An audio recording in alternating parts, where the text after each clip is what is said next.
Si Milo es buah ala Hongkong, pakai creamer ini enak banget nggak bikin enak. Pertama aku masak dulu agar-agarnya, aku masukin gula dan juga jelly. Aku pakai jelly melon.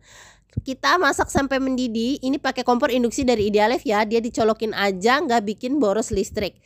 Lanjut kita ini dinginkan dulu. Kita masak jelly yang kedua atau agar-agar yang kedua. Pakai saucepan dari Idealef. Dia anti lengket ya bun. Pokoknya ini cocok banget buat masak agar-agar, pas deh. Terus kita tuang kalau udah mateng. Sisihkan lagi, dinginkan, biarkan set. Lanjut aku masak kuah creamernya. Masih pakai kompor induksi dari Idealef. Dia ini cocok banget ya buat dipakai sehari-hari karena gampang banget pemakaiannya dan juga nggak ribet. Kalau udah matang sisihkan, kita potong agar-agarnya yang merah dan juga yang hijau. Lanjut kita tuang ke dalam cup atau wadah kayak begini.